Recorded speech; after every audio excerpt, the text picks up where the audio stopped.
बंधुओं, इस नवरात्रि आपकी जान ले लेगी। आपके घर के इस कोने में पड़ी यह एक अपशगुनी चीज, इसे आज इसी वक्त अपने घर से निकाल कर बाहर फेंक दो, वरना जिंदगी में तबाही आ जाएगी, सब कुछ मिट्टी में मिल जाएगा। नवरात्रि के इस विशेष पर्व पर भूल कर भी ऐसी भूल मत कर देना। अगर यह एक चीज आपके घर में रही तो इस चीज से इतनी अधिक नकारात्मक ऊर्जा निकल रही है, क्योंकि यह भयंकर अपशगुनी चीज है जो आपकी हर एक खुशी को समाप्त कर देगी। साथ ही साथ देवी देवताओं का भी आशीर्वाद आप तक नहीं पहुंचेगा, और जब देवी देवता आपके रक्षक नहीं होंगे तो भूत प्रेत, तंत्र मंत्र और कई काली क्रियाओं का डेरा बन जाएगा आपका घर। फिर होंगी आपके जीवन में ऐसी ऐसी भयानक और दिल को तोड़ देने वाली घटनाएं, जिनके बारे में सोचकर भी आप अंदर से कांप उठेंगे। तो माता रानी का नाम लेते हुए इस एक चीज को घर से इसी वक्त निकाल कर बाहर फेंक दो और खुले दिल से माता रानी का स्वागत करो।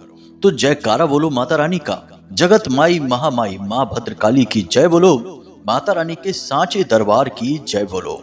वृश्चिक राशि वाले बंधुओं, आप सभी का बहुत बहुत स्वागत है आपके अपने वैदिक मंथन भिंड यूट्यूब चैनल में। बंधुओं, शास्त्रों का बड़ा ही प्रिय एक श्लोक है, अप्राप्यम नाम नेह स्थिरस्य व्यवसायिनः, यानी कि एक साहसी और कर्मशील व्यक्ति के लिए इस संसार में कुछ भी ऐसा नहीं है जो अप्राप्य है, और ऐसा कोई कष्ट नहीं है जिससे उसे छुटकारा प्राप्त ना हो सके। अब इसके लिए हर उस व्यक्ति को चाहिए कि वह निरंतर प्रयास करता रहे। यदि एक प्रयास असफल हो जाता है तो दूसरा प्रयास करे, दूसरा असफल हो जाता है तो तीसरा करे, तब तक प्रयास करे जब तक कि सफलता हासिल ना हो जाए। यही है सफलता का सूत्र और जीवन के हर एक कष्ट को मिटा देने का, समाप्त कर देने का सबसे बड़ा ब्रह्मास्त्र। तो यही हम आपको कहना चाहते हैं कि जिस प्रकार समय समय पर भगवान इस संसार में आते हैं अलग अलग रूपों में, कभी गणपति, कभी पितृ देवता, कभी माता रानी के रूप में, तो इन पवित्र समय का आपको भरपूर प्रयोग करना है। और भरपूर प्रयोग आप तभी कर पाएंगे जब आप सात्विक मन से अपने जीवन का, अपने घर का, अपने मित्र, अपने रिश्तेदारों का सही आकलन करेंगे। क्योंकि बंधुओं, कई बार ऐसा होता है कि आप गलत लोगों पर भरोसा कर बैठते हैं, कोई ऐसा कार्य कर बैठते हैं जिसे आप समाप्त नहीं कर पाते हैं, यानी किसी की सलाह पाकर आप कार्य शुरू तो कर देते हैं, लेकिन बाद में अड़चने इतनी आती हैं कि आप उस कार्य को पूरा ही नहीं कर पाते हैं। और कई बार आपके घर में, आपके जीवन में कुछ इस प्रकार की नकारात्मकता आ जाती है कि आप सब कुछ करने के बाद भी, पूरी मेहनत, पूरा प्रयास करने के बाद भी सुख हासिल नहीं कर पाते हैं। चाहे भले ही आप पैसा कमा भी लें, तब भी ना तो आप उस पैसे का प्रयोग कर पाते हैं और ना ही अपने जीवन के आनंद को भोग पाते हैं। और ऐसा इसलिए होता है बंधुओं, क्योंकि आप वैसे तो बहुत बुद्धिमान हैं, आपके अंदर तर्कशीलता की कोई कमी नहीं है, आप हर एक परिस्थिति और समय को अच्छी तरह से जानते हैं, परंतु आप अपनी भावनाओं के आगे बिल्कुल असहाय हो जाते हैं और भावुक होकर निर्णय लेते ही आप चोट खा जाते हैं। तो बस आपको अपने जीवन का सही आकलन करना है। अब ऐसा तो है नहीं कि आप सब पर शक करेंगे तो जीवन कट जाएगा। जीवन एक दूसरे के तालमेल और सहयोग से ही कटता है। हम सामाजिक प्राणी हैं, अलग रहकर भी हम जी नहीं पाएंगे। तो हमें करना क्या है? करना यह है कि हम जिस पर भरोसा करने जा रहे हैं, हम जिस स्थान पर रह रहे हैं, हम जो काम करने जा रहे हैं, इनका हम पूरी बुद्धिमानी के साथ सही आकलन करें और देखें कि कहीं हमें कोई चोट तो लगने वाली नहीं है, किसी ने हमारे लिए कोई जाल तो नहीं बिछाया है, किसी ने जानबूझकर हमें फंसाने के लिए, अपना फायदा करवाने के लिए कोई ऐसी योजना, कोई ऐसी रणनीति तो नहीं बनाई है जिससे कि हमारा नुकसान होगा, उसका फायदा हो जाएगा। जी हाँ बंधु, इस संसार में आज के समय में यह बहुत हो रहा है। लोग अपने छोटे छोटे फायदों के लिए दूसरों के बड़े बड़े नुकसान करवाने से भी पीछे नहीं हटते हैं। और ऐसा नहीं कि आप यह कर नहीं सकते, यदि आप विचार करने पर आ जाएं तो आपसे उत्तम विचारशील व्यक्ति है ही नहीं। तो बस अब आप इस बात की कसम खाइए कि आज के बाद आप अपने जीवन का कोई भी निर्णय अचानक यूं ही भावनाओं में बहकर नहीं ले लेंगे। चाहे कोई कितना ही अपना क्यों ना हो, सगे से सगा क्यों ना हो, आपसे कुछ कह रहा है, कोई बात की सलाह दी जा रही है तो आप समय लीजिए, तभी आपके जीवन में कोई बदलाव आ पाएगा। बंधुओं, सारी समस्या के समाधान इस संसार में मौजूद हैं, लेकिन वे तभी आपको मिल पाएंगे जब आप अपने ऊपर कार्य करेंगे। यदि आप यह चाहें कि इस संसार में अचानक कोई बहुत बड़ा बदलाव आ जाए और कोई आपके सामने प्रकट होकर आपकी सारी समस्याओं का एक झटके में समाधान करके चला जाए, तो बंधुओं ऐसा नहीं होता है, कभी नहीं हुआ है, किसी युग में नहीं हुआ है, तो अब कैसे हो जाएगा। धीरे धीरे एक क्रम, एक श्रृंखला, एक क्रिया है जिसका आपको पालन करना है और बदलाव आएंगे। लेकिन जीवन में सकारात्मक बदलाव लाने के लिए आपको स्वयं को सकारात्मक होना बहुत जरूरी है। अब यहाँ पर आप अपने विचार तो सकारात्मक बना लेंगे, लेकिन जीवन की नकारात्मकता को आप कैसे सकारात्मकता में बदलेंगे। कुछ चीजें ऐसी होती हैं जो आपके आसपास रहती हैं और वे लगातार नकारात्मक ऊर्जा को उत्सर्जित करती रहती हैं और उनकी वजह से आपके विचार प्रभावित होते हैं। आपने कई बार यह महसूस किया होगा कि आप अलग अलग स्थानों पर जाते हैं, अलग अलग लोगों से मिलते हैं, यहाँ तक कि आप अलग अलग रंग के कपड़े तक पहनते हैं तो आपके विचार बदलते रहते हैं। जैसे कि सफ़ेद कुर्ता पायजामा पहनने से आपके विचार अलग होंगे, काला कुर्ता और पायजामा पहनने से आपके विचार अलग हो जाएंगे। यानी कपड़ों का, रंगों का भी बहुत ज़्यादा फर्क पड़ता है। इसीलिए तो हर एक व्यवसाय की एक विशेष ड्रेस होती है, यूनिफॉर्म होती है। यहाँ तक कि संत महात्मा और साधुओं की भी विशेष एक शैली होती है कपड़ों को पहनने की और विशेष रंग होते हैं, जैसे हम केसरिया रंग कहते हैं। अब इसी विषय को आज के इस वीडियो कार्यक्रम के माध्यम से हम आपको बताने जा रहे हैं, क्योंकि पितृ देवताओं के बाद अब माता रानी का समय आ चुका है और माता रानी अब आपके जीवन में आकर आपके जीवन में बड़े अभूतपूर्व बदलाव करवाएंगी। हमने अपने पिछले कार्यक्रमों में आपको कुछ विशेष क्रियाओं के बारे में भी बताया है, जिन्हें करने से आपके जीवन में अद्भुत तरक्की होगी। धन दौलत जो भी आप चाहेंगे, व्यापार में उन्नति, कर्ज से मुक्ति, सब कुछ आपको प्राप्त होगी।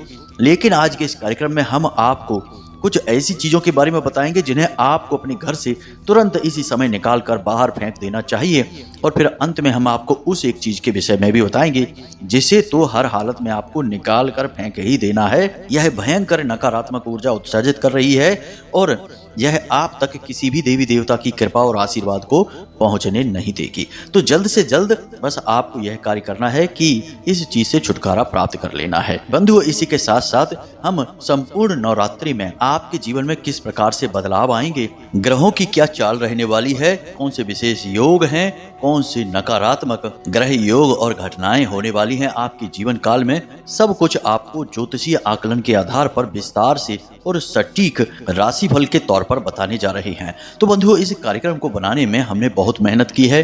एक एक बात जो हम आपको बताने जा रहे हैं वह बिल्कुल सच और पत्थर की लकीर होने जा रही है, क्योंकि इन बातों में ना केवल हमारे जीवन का अनुभव ज्ञान शामिल है, साथ ही साथ माता भद्रकाली की कृपा और आशीर्वाद भी शामिल है।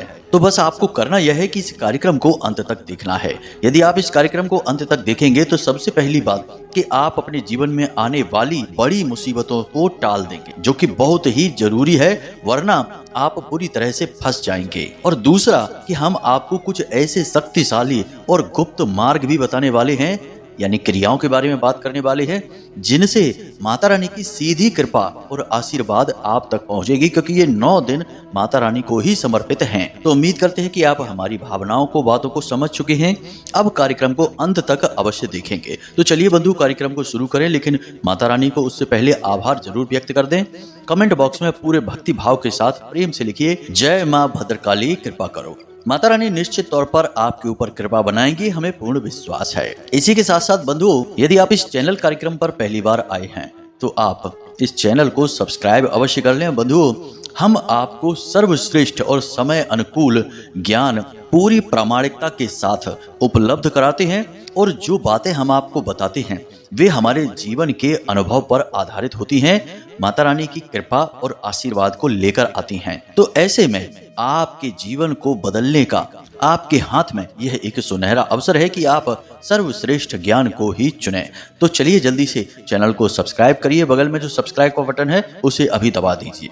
फिर आगे बढ़ते हैं। तो बंधुओं, ध्यान से सुनिए, अब जो हम आपको बताने जा रहे हैं वह बहुत ही महत्वपूर्ण बातें हैं, आपके अपने जीवन से जुड़ी हुई हैं। अब आपको क्या करना है कि अपने घर के बारे में विचार करना है, क्योंकि घर एक ऐसा स्थान है जहां आप अपने जीवन का बहुत बड़ा हिस्सा बिताते हैं। यानी कुछ समय के लिए आप घर से बाहर निकलते हैं, काम काज करके वापस अपने घर में ही आते हैं और वहीं आपको सबसे अधिक चैन और सुकून प्राप्त होता है। लेकिन आज के इस अधकचरे ज्ञान वाले समाज में, समय में, हम कभी कभी अपने घर में खुद ही ऐसी चीजों को लाकर रख लेते हैं जो हमारे घर में नकारात्मक ऊर्जा को भर देती हैं। और उसके बाद आप खुद ने भी कभी यह महसूस किया होगा कि आप घर से जब बाहर निकलते हैं तो आपका मन कुछ ठीक हो जाता है, फिर जब आप घर में वापस आते हैं तो आपका मन खराब हो जाता है, आपको घुटन और बेचैनी का एहसास होने लगता है। कई जातक ऐसे हैं जो हमें मैसेज करके हमसे बात करने की कोशिश करते हैं और हमें कहते हैं कि गुरुजी, हमें घर के बाहर ठीक लगता है लेकिन घर के अंदर आते ही पता नहीं क्यों घुटन की एहसास होने लगता है। घर में हमेशा निरंतर क्लेश का माहौल रहता है, लोग एक दूसरे के साथ बात भी नहीं करना चाहते हैं। पति पत्नी हैं तो किसी से बात नहीं कर रहे हैं, निरंतर लगातार झगड़े हो रहे हैं। भाई भाई की नहीं सुन रहा, पिता पुत्र की नहीं सुन रहा है, सब एक दूसरे से बस झगड़ने में लगे हैं, एक दूसरे को दोष लगाने में लगे हैं। तो ऐसा इसीलिए होता है बंधुओं कि ये नकारात्मक जो चीजें होती है ना, ये लगातार निरंतर आपके घर को दूषित करती रहती हैं। अब अल्प ज्ञान होने की वजह से लोग इन चीजों को समझ नहीं पाते और इन्हें अपने घर में खुद ही लाकर रख लेते हैं। तो ऐसे में अब यह जो माता रानी का पवित्र समय है, जो आपको एक वरदान के तौर पर प्राप्त हो रहा है, ऐसे समय में आपको इन नकारात्मक चीजों से मुक्ति प्राप्त करना बेहद आवश्यक है। वरना बिल्कुल वैसा ही होगा कि दिन भर बारिश में भीगते रहे, जो कि माता रानी के प्रेम और आशीर्वाद की बारिश है, फिर भी प्यासे के प्यासे ही रह गए, क्योंकि हमें उस आशीर्वाद को ग्रहण करने की क्षमता और अनुभूति और ज्ञान नहीं था। तो बंधुओं, अब ध्यान से सुनिए, आपके घर में कुछ चीजें ऐसी हैं जो बहुत ही गलत हैं। सबसे पहले आप देखिए कि आपके घर में छुपे हुए कोनों में, घर की छत पर और किसी एकांत स्थान पर किसी प्रकार की कोई टूटी फूटी चीजें, कबाड़ जिसे हम कहते हैं, ऐसी चीजें एकत्रित तो नहीं की जा रही हैं। बहुत से लोग अपने घरों में एक स्टोर रूम जैसा बना देते हैं और कहते हैं कि यह हमारे घर का स्टोर रूम है, और वहां पर टूटी फूटी उपयोग में ना आने वाली चीजों को रख देते हैं। लेकिन क्या बंधुओं, प्राचीन काल की अपने घर की प्रणाली आपको याद है? जरा विचार करके देखिए कि पुराने जमाने में गांव क्षेत्र में जिनके घर होते थे, क्या उनके घरों में किसी प्रकार का कोई स्टोर रूम होता था? नहीं।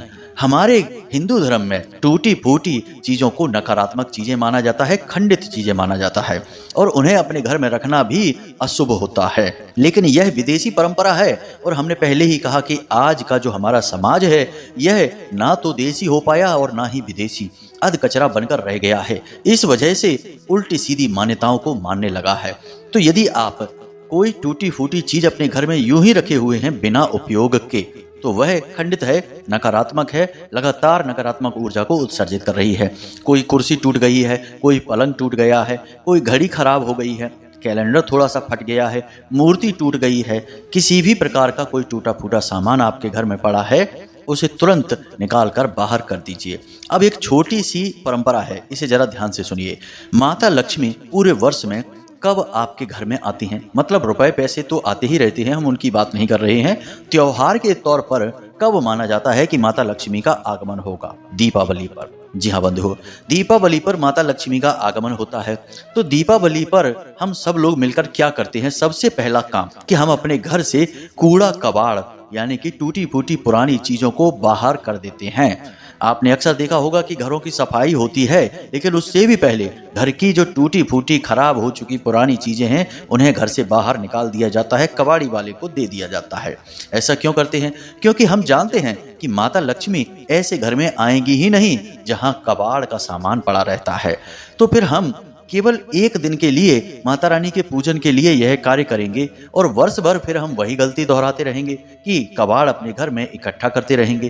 तो एक दिन आकर माता रानी और फिर चली भी जाएंगी, रुकेगी तो नहीं हमारे घर में, क्योंकि हम तो व्यवस्था खुद ही भंग करके बैठे हुए हैं। तो बंधुओं, ध्यान से समझिए, इस प्रकार की गलती नहीं करना। सब कुछ आपकी आंखों के सामने ही हो रहा है, बस आप गौर से देखते नहीं है, या यूं कहें कि किसी ने आपको इस तरह बताया नहीं है। जी हाँ बंधुओं, तो कबाड़ को कभी इकट्ठा नहीं करना है। अपने घर में कोई स्टोर रूम मत बनाना। स्टोर रूम एक अंधा कुआं है जो लगातार नकारात्मक और काली ऊर्जाओं को आपके घर में फैला रहा है। हमारे हिंदू धर्म में तो अपने घरों में हम पूजा घर बनाते हैं और अपने घर की रसोई घर को भी पूजा घर की तरह ही पवित्र मानते हैं, पूजा पाठ करते हैं, दिया जलाते हैं। तो हमारे हिंदू धर्म में सकारात्मक ऊर्जाओं को घर में फैलाने की विशेष विधियां हैं। हम जगह जगह दीपक जलाते हैं, जगह जगह भगवान के चित्र वगैरह लगाते हैं, उनके पूजा पाठ भी करते हैं और घर में किसी भी स्थान पर गंदगी नहीं रहने देते। सुबह दोपहर शाम हमारे यहाँ झाड़ू लगती है, रोज पोंछा लगता है। ये सारी व्यवस्थाएं सकारात्मक ऊर्जा को फैलाने वाली हैं। लेकिन हम घर में कबाड़ रख के, कचरा रख के, टूटी फूटी चीजें रखकर इस सकारात्मक ऊर्जा को समाप्त कर देते हैं और नकारात्मक ऊर्जा खुद ही अपने घर में फैला डालते हैं। तो अब इस गलती को नहीं करना है, क्योंकि अब दीपावली भी नजदीक है, तो इस कार्य को जितना जल्दी हो सके कर डालें। अब बात करते हैं दूसरी चीज की। तो बंधुओं, हमारे यहाँ आज के समय में यह फैशन चल गया है कि लोग तरह तरह के पौधे अपने घर में ला ला कर लगाते हैं। कोई बुराई नहीं है इसमें, यह तो बहुत अच्छी बात है, प्रकृति प्रेम है और पौधे लगाना तो बहुत अच्छी बात है, शुभ है। फूलों वाले पौधे लगाएं तो उनमें से फूल प्राप्त होते रहते हैं और भगवान को भी अर्पित होते रहते हैं। लेकिन इन्हीं के बीच हम कुछ ऐसे पौधे लगा डालते हैं जो कि बहुत ही अशुभ हैं और इन्हें घर में किसी कीमत पर होना ही नहीं चाहिए।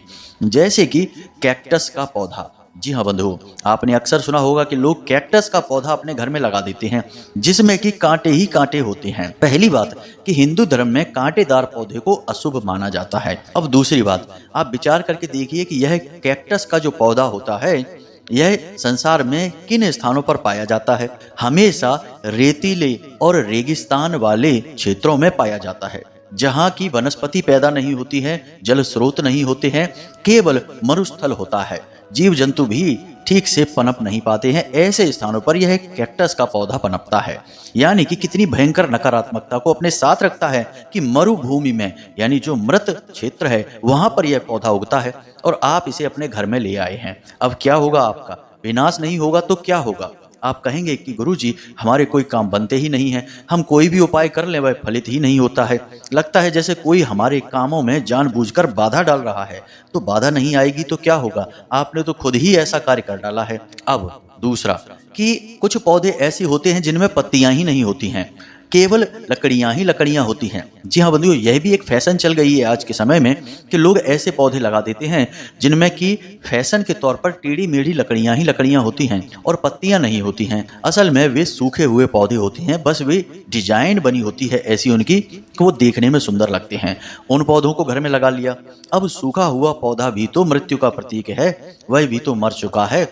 हमारे यहाँ सूखे हुए पौधों को तुरंत पुराने जमाने में चूल्हों में जला दिया जाता था और उससे रोटी पका ली जाती थी। सूखे हुए पौधों को कभी घर में नहीं रखते थे, घर के बाहर ईंधन के तौर पर रखा जाता था और उन्हें जलाकर भस्म कर दिया जाता था। लेकिन अब लोग उन्हें सजावटी सामान के तौर पर अपने घरों में गमलों में सजाकर इस कमरे उस कमरे में रखने लगे हैं। कभी नहीं करना है ऐसा। तीसरा, समी का पौधा। जी हाँ बंधुओं, आपने अक्सर सुना होगा, बहुत सारे धर्म गुरु भी बताते हैं इस बात को, लेकिन हमारा ज्योतिष इस बात का पूर्ण रूप से खंडन करता है। बंधुओं, जिस घर में समी का पौधा लगा हुआ है उस घर में तरक्की तो किसी कीमत पर नहीं हो सकती। अगर होगी भी तो बहुत ज्यादा धीमी होगी। क्यों? इसका कारण क्या है? ध्यान से सुनिए। समी का जो पौधा है, उस पौधे के लिए दो बातें बहुत अधिक प्रचलित हैं शास्त्रों में। पहला, ज्योतिष के अनुसार यह शनिदेव का प्रतीक है। दूसरा कि पांडवों ने जब युद्ध के बाद अपने सारे हथियार जमा करने के बारे में सोचा तो समी के वृक्ष के नीचे ही जड़ के पास सारे हथियारों को अपने वहां पर जमीन में दफन कर दिया था। यानी कि यह हथियार का सूचक है, यह विनाश का सूचक है। अब शनिदेव का प्रतीक होने के नाते शनिदेव तो वैसे ही कार्यों में बहुत ज्यादा देरी कराते हैं, बाधाएं उत्पन्न करते हैं, पीड़ाएं पहुंचाते हैं। दूसरा कि यह पांडवों के विनाश का, यानी कहा जाए तो युद्ध का प्रतीक है। तो इस प्रकार से दोनों तरह से यह नकारात्मक हो गया। अब आप किसी की ना सुनिए, आप एक बार हमारी बात मानकर देखिए। समी के पौधे को यदि आपको लगाना ही है, क्योंकि लोग समी की पत्तियों को शंकर जी को चढ़ाते हैं, कोई बात नहीं, आप भी चढ़ाइए, लेकिन समी के पौधे को अपने घर के अंदर अपनी बालकनी में न लगाकर इसे घर की छत पर लगाइए या फिर घर से बाहर कहीं रख दीजिए। अपने घर के एरिया में ही रखिए, लेकिन घर के थोड़ा बाहर रख दीजिए, वह सर्वोत्तम रहेगा। या फिर घर की छत पर रख दीजिए। और सबसे बड़ी बात कि घर की छत पर जब आप रखें तो इसे पश्चिम दिशा में ही रखें, ठीक पश्चिम दिशा में और कहीं नहीं, क्योंकि यह दिशा शनिदेव की दिशा है। तो ही आप शनिदेव के कुप्रभावों से बच सकते हैं, वरना आपका भगवान ही मालिक है। आपने खुद ही अपने लिए हथकड़ियां और बेड़ियां जमा कर ली हैं। आपकी चाल धीमी होगी, कामों में रुकावट आएगी और घर में लड़ाई झगड़े परेशानियां होती ही रहेंगी। अब बात करते हैं तीसरी चीज की, यह भी बेहद महत्वपूर्ण है, तस्वीरें। जी हाँ बंधुओं, सजावटी सामान के तौर पर हम तस्वीरें घर में लगाते हैं, सभी लगाते हैं, कोई बुराई नहीं है। लेकिन याद रखना बंधुओं कि तस्वीरों की अपनी खास ऊर्जा होती है। हर एक तस्वीर की अपनी ऊर्जा है और वह आपके जीवन को, आपके घर को प्रभावित करती है।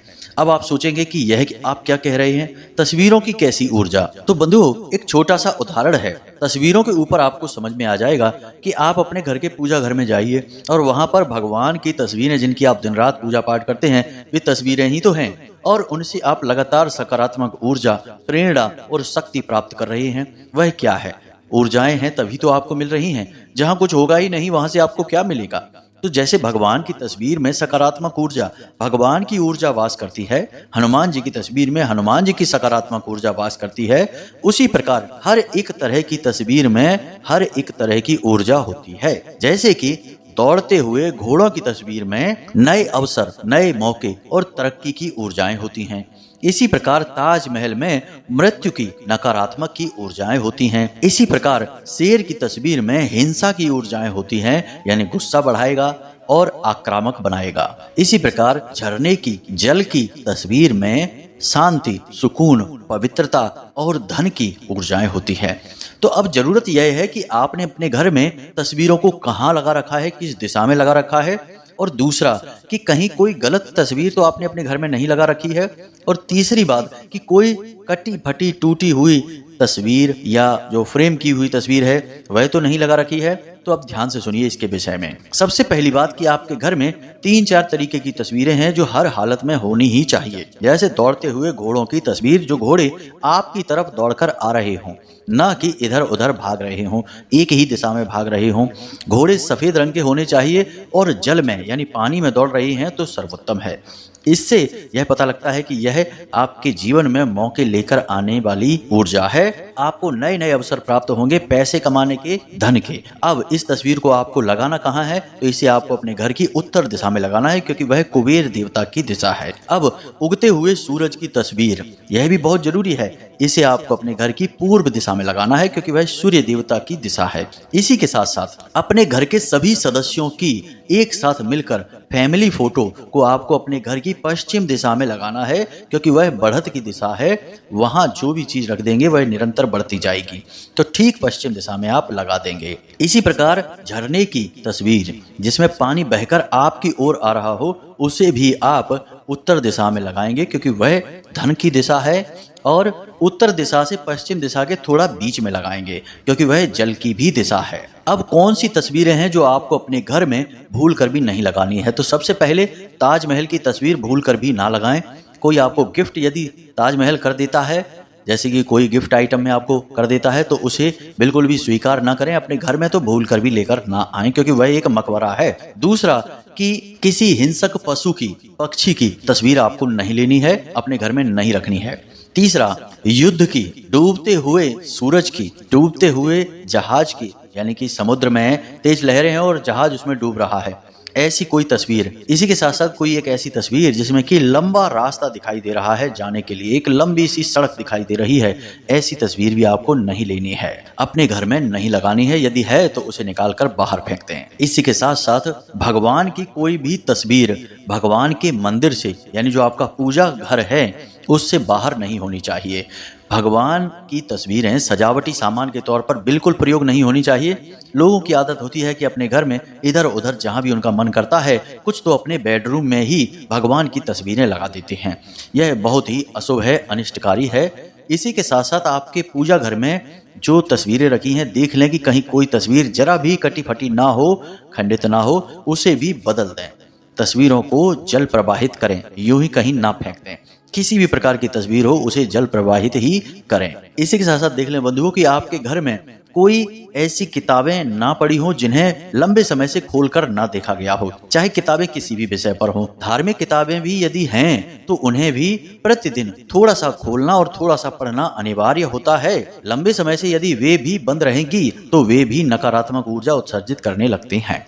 ठीक इसी प्रकार देखना है कि किताबें जिनके पेज पन्ने कट फट चुके हैं, ऊपर कवर जिनका कट फट चुका है, इन किताबों को भी हटा दें।